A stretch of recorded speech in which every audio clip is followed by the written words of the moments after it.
Attention, certains éléments présents dans cet épisode pourraient heurter votre sensibilité. Ils ont comme unique vocation de servir l'intrigue et ne reflètent en aucun cas l'opinion de l'équipe. Nous vous souhaitons une bonne écoute. Cette histoire commence avant la sagesse et le mensonge, avant l'homme et la femme, avant la guerre et le sang. Les rois de cette époque qui dominèrent le monde encore stérile engendrèrent 4 enfants. Le premier, couvert de gloire, était destiné à régner, à dominer, à posséder le droit de vie et de mort sur ce que le monde pouvait lui offrir. Et il l'accepta. Les 2 suivantes se devaient de lui servir, passant l'éternité à offrir à ce monarque richesse, opulence et plaisir, et elles l'acceptèrent. Le dernier n'était destiné à rien. Il vivrait des faveurs de son aîné, marcherait dans son ombre, et lui rendrait grâce chaque fois que le soleil se levait. Mais il refusa. Les rois inventèrent les premiers hommes. Ils étaient apathiques, n'avaient pour seule utilité d'acclamer les éloges de leur tyran. Les hommes redoutèrent le roi, mais aucun ne pouvait vivre sans sa lumière. Mais dans l'ombre, le 4e enfant captura son aîné, le monarque, l'enferma dans les abysses et lui coupa le souffle. Mais celui-ci revint couronné de gloire, tel un miracle. Alors dans l'ombre, le 4e enfant prit le corps de son frère et le déchiqueta, et les fit envoler en lambeaux à travers le vent. Mais arriva un nouvel héritier, destiné à humilier le 4e enfant. Alors le 4e enfant abandonna. Il partit dans le désert, personne ne le suivit. Mais avant de s'enfoncer dans le sable irrationnel, il susurra dans l'oreille des hommes l'inévitable vérité. Le monde s'écroule. Et lorsque crédules ils lui demandèrent comment le nommer, il répondit au nom de Seth et disparut à jamais.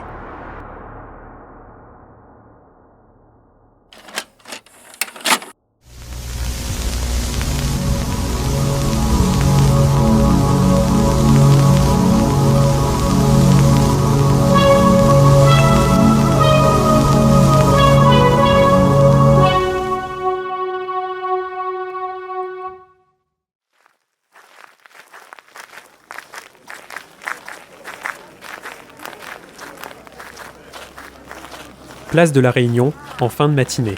Si l'ambiance paraissait sympathique au vu des stands de produits artisanaux et des petites attractions aux alentours, le temps nuageux menaçait de faire pleuvoir et les conseillers municipaux attendaient l'horaire de leur discours. Sarah, Laure et Nathanaël errent à travers les rues environnantes, observant les vendeurs et passants. Ça fait 15 minutes qu'on marche, vous cherchez quoi au juste?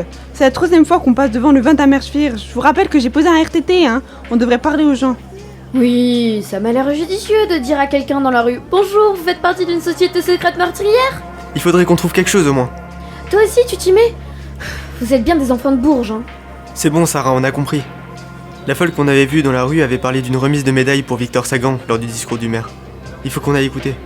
Ben allons-y, ça va bientôt commencer. Nathanaël n'était pas serein. La foule, le bruit, l'angoisse, mais l'excitation de probablement tomber sur un autre adepte le rendait anxieux. Mais il n'en parlait pas. Et il se passera quoi si on voit ce Victor Sagan? Alors? Tu penses qu'il y sera? Pourquoi pas? Eh bien, comme d'habitude, on prendra des photos et on le suivra de loin. Puis... C'est tout? J'ai jamais dit que ça allait être simple. Oui, pardon, tu as raison.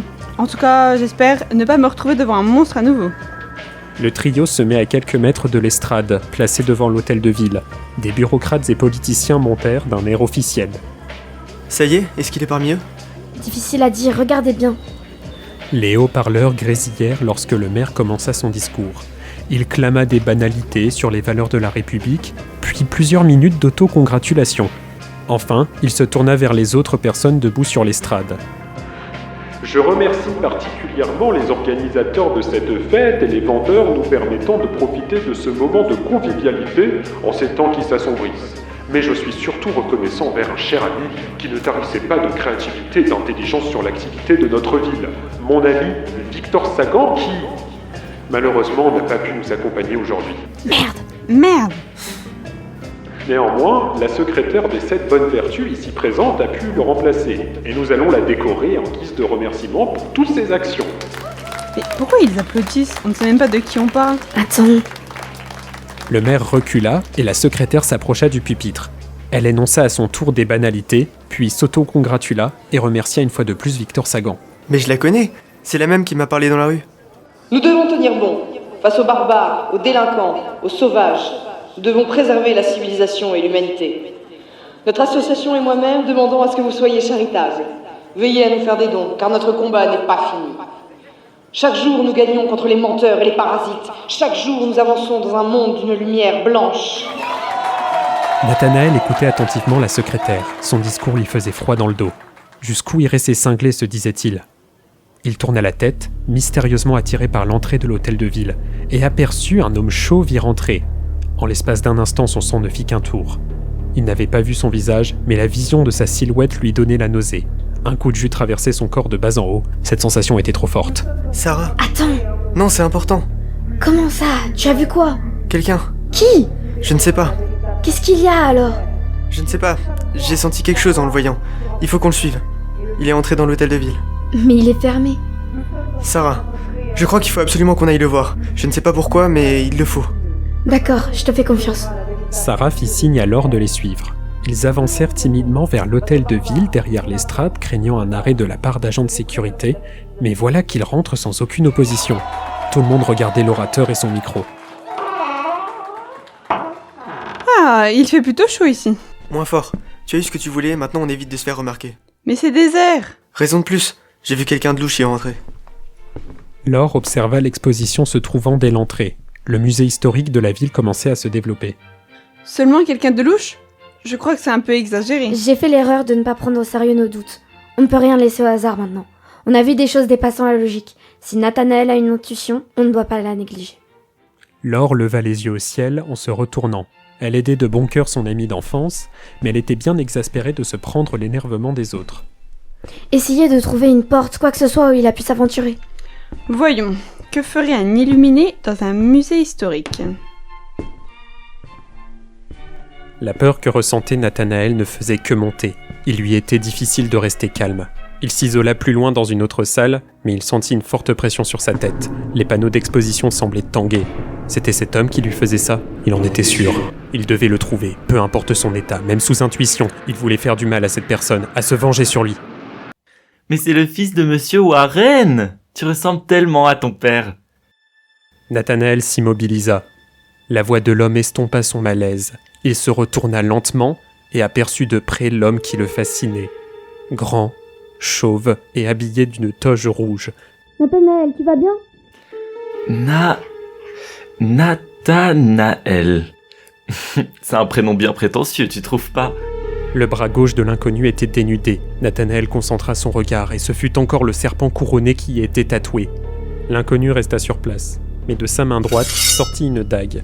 Laure, qui cherchait Nathanaël, tomba également sur ce mystérieux personnage. Dépêche-toi, Nat! Nathanaël, comme happé par son adrénaline, commença à courir. L'inconnu gardait son air mesquin et le poursuivit d'un pas décidé. Qu'est-ce qu'il se passe? On monte! Laure attrapa le bras de Sarah. Lorsqu'elle vit leur prédateur avancer d'un pas menaçant, elle ne réfléchit pas longtemps pour s'enfuir aussi. En haut des escaliers, on pouvait voir un mannequin habillé comme au XVe siècle. Laure le prit de toutes ses forces pour le faire tomber. L'inconnu n'eut pas le temps d'esquiver. Ah, putain! Le trio entre dans ce qui était l'ancienne salle du conseil. Pourquoi on n'est pas sorti directement? L'entrée était juste derrière lui, il n'y a pas d'autre issue. On est bloqué, cachez-vous! Paniquée et entendant la démarche calme de l'adepte sur les escaliers, Sarah prit Nathanaël par la main et ils s'enfermèrent dans un casier. Laure vit une garde-robe à costume pour la fête et se cacha derrière.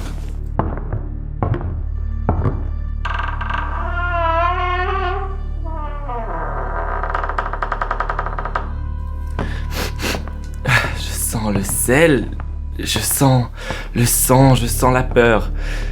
Plus vous allez me faire patienter, plus je vous ferai souffrir. Si vous le cherchez aussi, je pourrais peut-être vous épargner si vous me le montrez. Qu'est-ce qui se passe? En se retournant, l'adepte vit un agent de sécurité venant de monter à son tour. En apercevant que l'homme possédait une dague et un corps couvert de tatouages, il prit peur et brandit son arme à feu sur l'adepte. Venez avec moi, calmement! L'adepte leva les yeux au ciel et marcha avec flegme. Lâche ton arme maintenant, lâche ton arme! Très bien. Alors on l'a fait à l'ancienne? Le trio caché ne pouvait rien voir, mais Nathanaël se rappelait lorsque son psychanalyste s'était changé en monstre. Cela se reproduisait. Encore. Pas encore, pas encore. Calme-toi! Les cris d'agonie cessèrent. L'adepte se releva et retourna dans la salle du conseil. Tu sais, Nathanaël, il y a plusieurs mois, je m'étais introduit chez quelqu'un. Elle me regardait avec fascination et je l'ai amenée dans le temple de mon maître. Je lui donne un peu à manger, à boire, mais elle ne parle pas beaucoup. Ça me manquerait presque de ne plus le faire. Car aujourd'hui, je vais l'assassiner. Elle est une offrande de premier choix. Comment s'appelait-elle déjà? Ah oui, Eurydice. Espèce d'enfoiré! Il courut vers l'adepte, se jetant comme un enragé, mais celui-ci ne semblait pas faire d'effort en parant sa ruée, et l'envoya au sol. Maintenant, je vais pouvoir être tranquille. L'adepte lui envoya un puissant coup de pied dans la poitrine, le faisant glisser plus loin. Le dos tourné, Sarah sortit de la salle. Tu aurais dû mourir comme ton père. J'aurais pu faire d'une pierre deux coups. Mais le maître s'était montré clément. Quelle connerie. L'adepte se prit en plein cœur un coup de revolver. Sarah avait dérobé l'arme de l'agent de sécurité. Des balles? Sérieusement? Vous pensiez vous débarrasser de moi avec une telle arme? J'ai vu la fin des temps, je suis le divin incarné. Sarah jeta le revolver sur l'adepte et courut vers Nathanaël. Non! Frappa violemment Sarah, elle tomba par terre, on croirait qu'elle est sonnée. Nathanaël, petit Nathanaël, adorable Nathanaël. Tu croyais pouvoir trouver des pistes, toi? Petit être insignifiant? Nous nous approchions de la libération. Jamais un illique dans ton genre ne pourrait me stopper. Maintenant, où est-il? Empreint d'adrénaline, Nathanaël se leva rapidement et recommença à lutter contre l'adepte, tentant de le faire tomber. Au même moment, Laure, envahie par la peur, aperçut un objet à quelques mètres d'elle. C'était la dague. L'adepte avait dû la jeter en attaquant l'agent de sécurité. Je n'ai pas d'alternative. Nathanaël commençait à faiblir. La masse de l'adepte était impressionnante. Il résistait, prenait plaisir au combat. Laure se rua également vers l'inconnu et enfonça sa dague. Il ne semblait même pas souffrir et la repoussa d'une facilité déconcertante. Mon corps est trop pur pour être déchu de la sorte. Peux-tu le comprendre, petit agneau? C'est qui le petit agneau maintenant? Nathanaël, comme dans un état second, ôta la dague de la chair de l'adepte. Sa lame était noircie par le sang. Il lui asséna plusieurs coups sur le thorax, le flanc, l'abdomen. Mais l'adepte restait stoïque. Tu commences à me fatiguer. L'adepte prit Nathanaël par le col et le fit tomber aux côtés de Laure. Sarah était toujours inconsciente. On va mourir? Merde, on va vraiment mourir? L'adepte s'arrêta net. Pas maintenant. Je vais pas vous tuer dans l'heure, ce serait dommage. Je vais d'abord vous assommer, puis je vais vous torturer. Vous allez tellement souffrir que vous me supplierez de mourir. Vous m'avez fait perdre mon temps et... Qui est en train de siffler, là? Les mots ne sortaient plus de sa bouche. Les yeux de l'adepte s'écarquillèrent. Il posa les mains sur son cou et commença à paniquer. Il s'étouffait. Il regardait dans les environs. Il s'apprêtait à bondir sur nos deux héros, mais commença à vaciller. Ses paupières s'affaissèrent sur son visage devenu bleu et s'effondra sur le sol, asphyxié. C'en était moins une. Alors, pas de merci? Je sais, ça fait longtemps que l'on ne s'est pas vu, mais on t'a bien éduqué, j'espère. Tu as les yeux de ton père. C'est dingue! C'est qui? J'en sais rien. Sois pas timide, Nathanaël. Viens embrasser ton oncle. C'était un homme de taille moyenne, approchant la soixantaine, au physique assez svelte et aux cheveux soignés. Il tenait dans ses mains une poupée de chiffon. Ton oncle? C'est vrai ce qu'il dit, Nat? Je sais pas. Allons, tu dois bien te souvenir de moi sur les photos. La dernière fois que je t'ai vu, tu n'étais qu'un enfant qui chialait à longueur de journée. Je suis Nathanaël Warren. Enfin, l'original. Vous allez nous tuer aussi? Vous tuez? Non, je fais que passer. Cet étrange personnage s'approcha du cadavre du meurtrier, posa ses mains sur sa nuque et se releva d'un air satisfait. Merci beaucoup de m'avoir aidé, ça me fait... ça en moins. En tout cas, à une prochaine fois, si on se revoit. Non, qu'est-ce que tu fais? Eh bien, je m'en vais. Tu vas pas t'en aller comme ça. On pourrait parler un peu. Déjà, comment t'as pu l'étouffer à distance? Très bien, très bien. Je pense qu'on devrait aller à un endroit plus calme. Tu habites encore chez tes parents? Ah oui, c'est vrai, ils sont morts. Comment va Sarah? Elle est dans les vapes. Rien de mal, a priori. On devrait partir dans son bureau. Attendez, je m'en occupe. Nathanaël, premier du nom, s'avança vers Sarah et avec un geste qui semblait lui demander peu d'effort, mit le corps sur son épaule. Je vous suis. On va chez ta petite copine?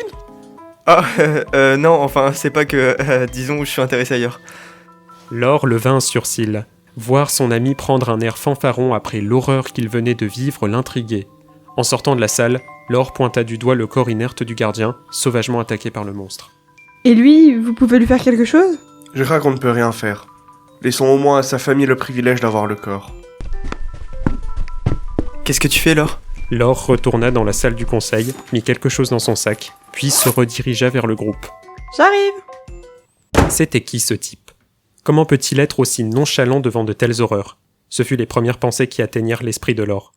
Nathanaël, quant à lui, retrouvait un mélange d'angoisse et d'excitation. Toute sa famille n'avait pas disparu, et son oncle semblait en savoir plus sur ce qui se passait dans cette ville. Il commençait à pleuvoir. Les rues se vidaient progressivement malgré l'activité de la fête. Laure et Nathanaël marchaient côte à côte, son oncle 2 mètres derrière. Nat, Quoi ? tu es sûr de ce qu'on fait là ? Je veux dire, quelqu'un a voulu nous écorcher. Puis il est arrivé au dernier moment et maintenant on le laisse nous suivre. Il dit que c'est ton oncle, mais comment on peut en être sûr ? Mon père me parlait un peu de lui, et puis... il me ressemble, tu trouves pas ? C'est pas le moment de rigoler. Tu as vu comment il n'en a rien à faire de tous ces cadavres ? S'il voulait nous tuer, il l'aurait déjà fait maintenant. Tu as vu comment il s'est occupé de l'autre, là ? Ton psy s'est transformé en bête. À ce stade, plus rien ne me surprend. Et puis, tu aurais pu nous dire que tu avais un oncle et que tu n'as presque jamais vu. Mon père m'a dit qu'il avait coupé les ponts avec nous, parce qu'il était égocentrique. Et puis je me suis jamais trop posé la question d'aller le revoir. Il ne m'a jamais appelé, je croyais qu'il était mort. Comment voulais-tu que je sache où il était maintenant ? C'est bien de famille, ça. Nathanaël se retourna. On arrive bientôt, venez vite.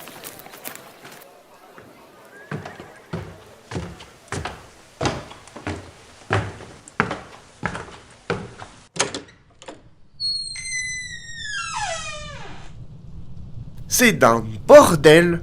Venant d'une femme, c'est plutôt surprenant. Bon, il va falloir que tu nous parles de tout, et clairement de tout. Il y a de plus en plus de meurtres dans la ville, ma sœur a disparu, mon psy s'est transformé en monstre, on s'est fait poursuivre par un taré, un groupe se fait féliciter de tout et de n'importe quoi, et t'as l'air de bien t'y connaître, alors dis-nous tout. Monsieur Warren déposa le corps de Sarah encore inconsciente sur le canapé face au bureau, et s'affalait sans gêne sur un fauteuil. Ton père et moi, nous avons été jeunes aussi. Alors qu'on commençait à travailler, toutes les grandes fortunes du Rehberg se réunissaient chaque semaine dans le temple. Dans une cave à côté de chez tes parents se tenait une réunion, où l'homme qui allait devenir mon maître parlait chaque semaine. Science, philosophie, politique, il avait un avis sur tout. Mais ce qu'il aimait raconter le plus, c'était la possible fin du monde. Il avait un petit club d'élus, auquel il transmettait ses secrets les plus sombres et ses savoirs interdits. Je n'ai jamais raté une séance. C'est comme ça que ton père et moi nous sommes devenus riches. Simplement, en échange, nous devions exécuter ses missions. Et ce n'était sûrement pas quelque chose d'agréable. Mais c'était qui ? Victor Sagan. Je vois que vous avez bien avancé dans votre affaire. Qui est-il ? Je n'en sais absolument rien. À l'époque, je ne pouvais pas me lasser de ses discours. Il parlait si bien. Et j'étais devenu son favori. Je ne sais pas d'où il vient ni quel âge a-t-il. En tout cas, je l'ai vu sur une affiche. Et il n'a pas changé en 30 ans. Et vous ? Vous êtes qui ? Je commençais dans le commercial. Les savoirs interdits m'ont permis de gagner très rapidement. Mais l'argent n'avait plus d'intérêt. Le pouvoir était ce qui m'attirait le plus. De quoi tu parles ? Les Égyptiens l'appelaient Lakou. Mon maître parlait de thaumaturgie. De la magie ? Ouais. T'es pas sérieux ? J'en ai l'air. Ça veut dire que tout ça, le psy, les meurtres, c'est surnaturel. Ça veut dire que Dieu existe ? Ça, je sais pas. Je l'ai jamais vu. En tout cas, vous avez bien vu que j'ai étranglé un être humain en serrant une poupée de chiffon. Donc faut-il croire qu'on ne peut pas tout expliquer par la raison ? Vous avez fait quoi après ? Je suis parti. Je n'avais plus rien à apprendre. Parle-nous de l'organisation. Tu n'aurais pas dû essayer de t'introduire. C'est dangereux. Ils sont dangereux, ce sont des fous. Ils vénèrent un dieu sanguinaire. 7. Oui. Bon, alors on fait quoi ? Ils ont un temple ou quelque chose du genre ? Tu peux nous y emmener ? Bien sûr qu'ils ont un temple. Le problème est qu'il n'est pas là. La question n'est pas où, mais comment y entrer. Le temple n'existe pas vraiment ici. Il est comme partout et nulle part à la fois. J'ai essayé d'y rentrer tout à l'heure. Mais je crois que Monsieur Sagan a supprimé toutes les entrées. Si l'on n'est pas invité, aucune chance de rentrer dans son espace. Comment on fait alors ? Rien. Si vous tenez à la vie, partez avec moi. Partir ? Comment ça partir ? J'ai passé des mois à chercher ma sœur pour que tu arrives et que tu nous dises de partir, mais c'est... Il n'y a pas d'alternative Écoute-moi bien, mon garçon. Si je suis vivant encore aujourd'hui, c'est parce que j'ai abandonné ce quartier de merde. Les autres ont tous abusé de leur richesse. Regarde comment ils ont fini. Tu m'as l'air d'être plutôt intelligent. Viens avec moi. Qu'est-ce qui te force à rester dans ce trou perdu ? Le culte de Seth veut ta mort. Tout le monde attend son exécution. Plus rien ne te retient ici. Viens avec moi. Il y a Eurydice, elle est encore vivante. Le fou de tout à l'heure m'a dit qu'elle allait bientôt être sacrifiée. On a encore le temps d'agir. Eurydice est déjà morte. Non, je peux pas entendre ça. On s'est très bien débrouillé sans toi de toute façon. Laure, tu viens avec moi ? Comme d'habitude. Nathanaël partit enragé du bureau de Sarah. C'était bien la première fois que Laure le voyait avec tant d'émotion. Nathanaël, premier du nom, enfonça sa tête entre ses mains. Mais quel abruti. Qu'est-ce qu'ils vont faire ? Il y a 30 ans, Victor Sagan et ses fidèles parlaient de trouver la libération lors de la crue du Nil. Je n'y faisais plus attention. Mais la crue vient de commencer. Après tout ce qu'il vient de se passer, je crois que le rituel final va commencer. Mais pourquoi ils font tout ça ? Ce qu'ils disent n'est pas tout à fait faux. On vit dans un monde dangereux, mais Victor Sagan ne cherche pas à protéger qui que ce soit. Il veut être au sommet de la chaîne alimentaire. Il veut entrer dans la guerre. Que se passera-t-il après ? Monsieur Warren regarda les photos de Sarah étalées sur son bureau. Chaque image réveillait en lui une peur qu'il avait essayé d'oublier. Le cadavre du docteur Nekem lui fit un haut le cœur. Pourquoi vous êtes encore vivant ? Je ne sais pas. Vous êtes débarrassé du docteur Nekem. Vous avez l'air de bien connaître ce goût. Pourquoi ils vous laissent encore en vie ? Je connais bien l'étendue de leur puissance. Vous n'êtes pas en vie juste par chance, ils ont des yeux partout. Et je crois que l'on a fait l'erreur de laisser Nathanaël seul. Il devait en avoir besoin. Il faut qu'on agisse alors. Montrez-nous comment accéder au... Ouvrez la porte !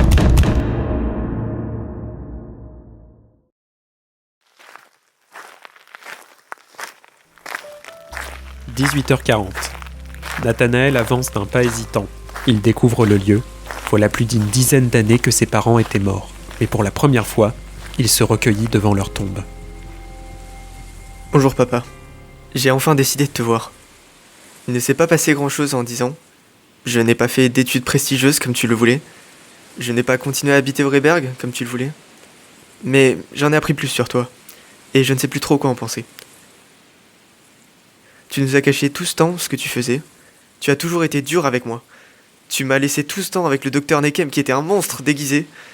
Et tu as même caché les raisons de ta mort. Au final, j'ai l'impression de parler à un inconnu. Eurydice a disparu il y a maintenant 6 mois. J'ai cru que c'était de ta faute. Mais au final, tu es aussi victime. Je ne sais plus trop quoi en penser. Pourquoi tu n'as jamais voulu nous parler de ces secrets ? Comme d'habitude, tu étais en concurrence avec tout le monde, même tes enfants. Ça aurait été trop dur de devoir partager tes peines avec nous ? Nathanaël observait les décorations sur la tombe de ses parents. Des fleurs fanées, des crucifixes, des citations niaises, jusqu'à ce que, en dessous de la plaque marquant les noms, il aperçut une fois de plus l'objet de malheur. Une statuette, en version réduite, du serpent couronné qu'il avait vu dans sa maison au début. La question n'est pas où, mais comment y entrer. Est-ce que c'est ça la clé du temple ? Je l'ai vu partout ce serpent. Tu ne l'as pas mis par hasard ? Oui, tu voulais que je te venge. Je vais te venger. Je vais vous venger. Eurydice, maman, toi, tous les gens qui ont souffert à cause de lui. Nathanaël prit violemment le serpent et courut vers la cabane du cimetière.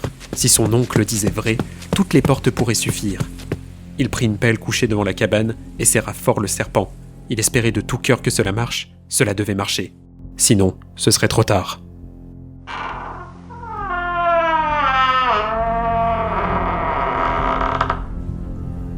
Nous étions dans un couloir sombre. On entendait des gouttes tomber du plafond sans lumière.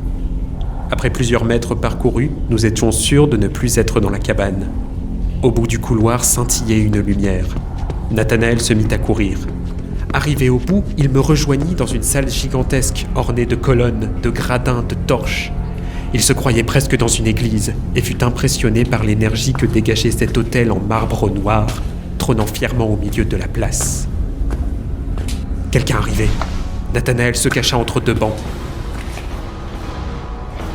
Le ciel, la terre, la voûte céleste et l'outre-monde ne forment désormais qu'un seul et même point. Commençons la cérémonie.